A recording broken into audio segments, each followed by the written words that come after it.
আসসালামু আলাইকুম ছাত্রছাত্রী, তোমরা কেমন আছো? আশা করি ভালো আছো, সুস্থ আছো। আজকে আবার নিজামপুর আলিম মাদ্রাসার 10ম শ্রেণীর ছাত্রছাত্রীদের অনলাইন ক্লাসে স্বাগত। ঠিক আছে, আজকে আমরা কি করব? রসায়নের 10ম অধ্যায় আমরা পড়ছিলাম যে খনিজ সম্পদ, ধাতু আর অধাতু সম্পর্কে আমরা এর আগে আলোচনা করেছি, তাই না? গত ক্লাসে আমরা সংকর ধাতু সম্পর্কে আলোচনা করেছি। আশা করছি তোমার বাড়িতে সেগুলো পড়াশোনা করবা, লিখবা, প্র্যাকটিস করবা। হ্যাঁ, তো আজকে আমরা পড়ব যে কিছু ধাতু এবং সংকর ধাতু ক্ষয় হওয়ার লক্ষণ ও কারণ। আমরা তো ধাতুগুলা বা ধাতুর তৈরি জিনিসপত্র বা সংকর ধাতুর তৈরি জিনিসপত্র দ্রব্যাদি সবসময় ব্যবহার করি, তাই না? তবে যে অবস্থায় আমরা ব্যবহার শুরু করি সবসময় কি এরকমই থাকে? কিছুদিন পরে বা বহুদিন পরে কি এগুলোর কোনো পরিবর্তন হয় না? অবশ্যই হয়। তাহলে কি হয়? এগুলো তাহলে ক্ষয়ও হয়, তাই না? এগুলো তাহলে ক্ষয় হয়।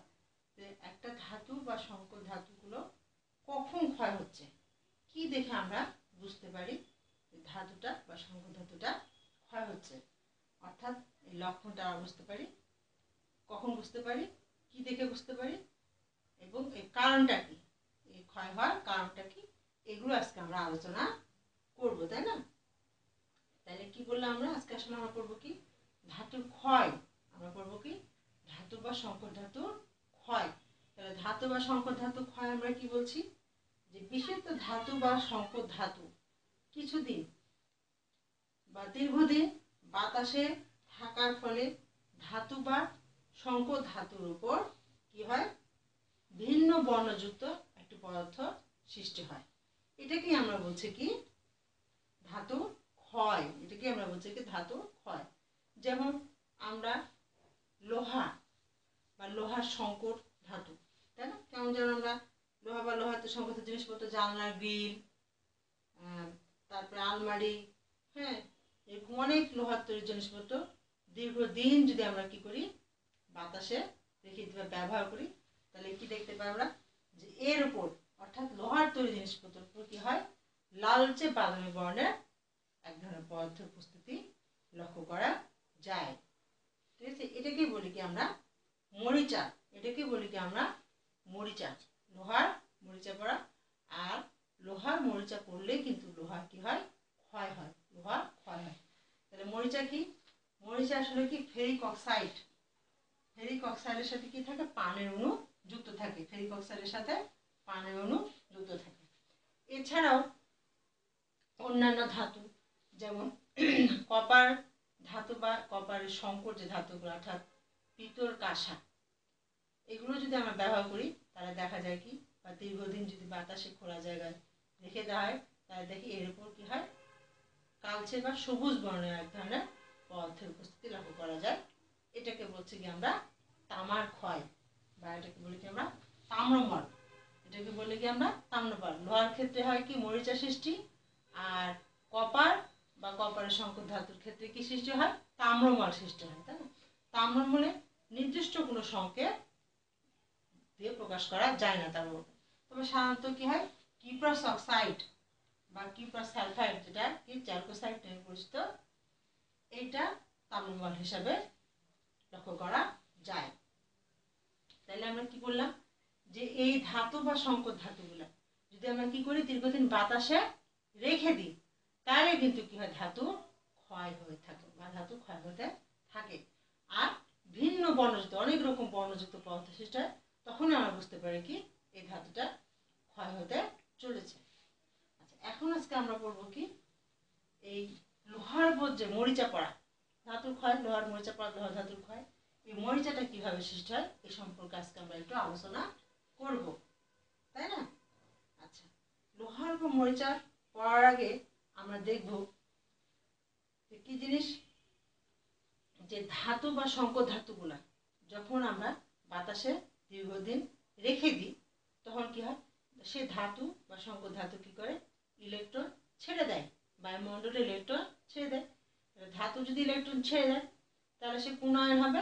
ধনাত্মক আয়ন, তাই না? তাহলে ধাতু বায়ুমণ্ডলে ইলেকট্রন ছেড়ে দেওয়া হয় কি? ধনাত্মক আয়ন। আর ধাতু যে ইলেকট্রন ছেড়ে দিল তাহলে কি হলো?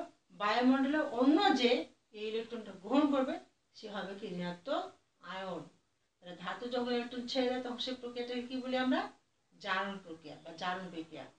আর অন্য কোনো অধাতু বা অন্য কোনো পদার্থ যখন ইলেকট্রনটা গ্রহণ করে তখন সেই বিক্রিয়াটা হয় কি?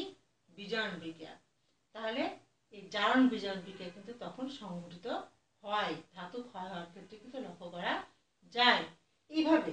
এইভাবে আমরা এই মরিচা সৃষ্টিতে আমরা দেখব কি এখানেও কিন্তু জারণ বিজারণ বিক্রিয়াটা পরিলক্ষিত করা যায়। আচ্ছা, মরিচা সৃষ্টি, মরিচা কার উপর সৃষ্টি হয় বললাম আমরা? লোহার তৈরি জিনিসপত্রের উপর, তাই না? লোহার তৈরি জিনিসপত্রের উপরে কিন্তু মরিচা সৃষ্টি হয়। এই মরিচা কিন্তু একদিনে সৃষ্টি হয় না, অনেক দিন, হ্যাঁ, বা দীর্ঘদিন যদি আমরা লোহাকে উন্মুক্ত জায়গায় রেখে দিই আস্তে আস্তে আস্তে আস্তে লোহার উপর মরিচা পড়ে বা লোহাটা ক্ষয়প্রাপ্ত হতে থাকে। ঠিক আছে? এখন তাই লোহার উপর যে মরিচা পড়া বা যে প্রকার মরিচা সৃষ্টি হয় সেই প্রকারটাকে কিন্তু আমরা কি বলি? জারণ বিজারণ বিক্রিয়া। অর্থাৎ জারণ বিজারণ বিক্রিয়ার মাধ্যমে কিন্তু লোহার উপর মরিচা পড়ে। এখন লোহার উপর মরিচা পড়ার জন্য দায়ী হলো কি? বায়ুমণ্ডল বা বাতাস বা অক্সিজেন। আরও একটি জিনিসের কিন্তু দরকার, সেটা না হলে কিন্তু লোহার উপর মরিচা পড়ে না। সেটা হলো কি? পানি, তাই না? শুধু অক্সিজেন বিক্রিয়া করে কিন্তু লোহার উপর মরিচা সৃষ্টি করতে পারে না। অক্সিজেন এবং সাথে কি দরকার হয়? তোমার পানি। সাথে দরকার হয় তোমার কি? পানি। এই দুটো মিলেই কিন্তু কি করে? লোহার উপর মরিচা সৃষ্টি করে। তাহলে এখন আমরা কি দেখব? লোহার উপর মরিচা সৃষ্টি। তাহলে আমরা বায়ুমণ্ডলে পানির অভাব নাই, আমরা জানি। বায়ুমণ্ডলে পানি প্রথমে কি হয়ে যায়? বিয়োজিত হয়ে যায়। বিয়োজিত কি হয়? হাইড্রোজেন আয়ন হয়। আর কি হয়? হাইড্রোক্সাইড আয়ন হয়। হাইড্রোজেন আয়ন আর হাইড্রোক্সাইড আয়ন। আর আয়রন, আয়রন আমরা পড়েছি দীর্ঘদিন যদি বাতাসে রেখে দিই তাহলে আয়রন একটা ধাতু। এই ধাতু কাজ হচ্ছে ইলেকট্রন ছেড়ে দাও। এই আয়রন কি করে ইলেকট্রন ছেড়ে দেয়? দ্বিধনাত্মক কি হয়? ফেরাস আয়নে পরিণত হয়। দ্বিধনাত্মক ফেরাস আয়ন এবং ইলেকট্রন ছেড়ে দেয়। এখন এই যে বায়ুমণ্ডলের অক্সিজেন, বায়ুমণ্ডলের অক্সিজেন আর কি করে? হাইড্রোজেন আয়ন, বায়ুমণ্ডলের অক্সিজেন এবং পানি থেকে হাইড্রোজেন আয়ন, এরা কি করে? এই আয়রন কর্তৃক ত্যাগকৃত ইলেকট্রনটা গ্রহণ করে। যেমন এখানে দেখে আমরা কি অক্সিজেন আর হাইড্রোজেন আয়ন কি করে? এই আয়রন যে ইলেকট্রন ছেড়ে দিয়েছে সেই ইলেকট্রনটা গ্রহণ করে কি করে? পানিতে রূপান্তরিত হয়। আবার এই ফেরাস আয়ন কি করে? আবার এই হাইড্রোজেন আয়ন আর অক্সিজেনের সাথে বিক্রিয়া করে কি তৈরি করে? Ferric ion. ফেরিক আয়ন আর পানি তৈরি করে, তাই না? দেখতে পাচ্ছেন ফেরিক আয়ন আর পানি তৈরি করে। এই ফেরিক আয়ন পুনরায় এই যে পানি বিয়োজিত হাইড্রোজেন আয়ন আর হাইড্রোক্সাইড আয়ন তৈরি হয়েছিল ওই হাইড্রোক্সাইড আয়নের সাথে বিক্রিয়া করে ফেরিক হাইড্রোক্সাইড তৈরি করে। ঠিক আছে? এই ফেরিক হাইড্রোক্সাইড কি করে? এই ফেরিক হাইড্রোক্সাইড পানির সাথে যুক্ত হয়ে কি করে? পানিযুক্ত ফেরিক অক্সাইড বা মরিচা তৈরি করে। এইভাবে লোহাটা ক্ষয় হতে থাকে। তাহলে আমরা কি দেখলাম? মরিচা সৃষ্টির জন্য দায়ী কে? মরিচা সৃষ্টির জন্য বায়ুমণ্ডল অক্সিজেন এবং পানি, এই দুটার উপস্থিতিতেই লোহা কি করে?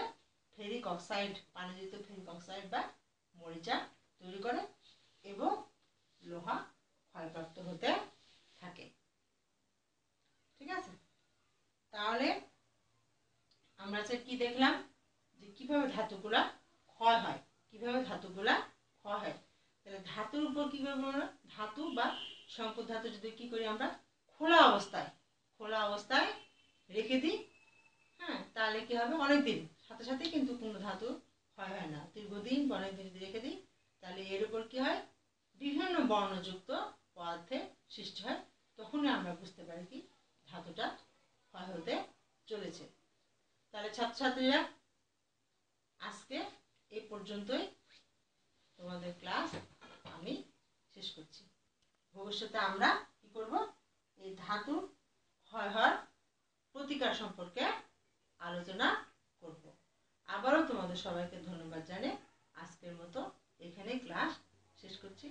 আশা করছি তোমরা এগুলো বাড়িতে পড়াশোনা করবা, লিখবা, প্র্যাকটিস করবা। আর যদি কোনো সমস্যা থাকে তখন আমাকে জানাবে। আবার সবাইকে ধন্যবাদ।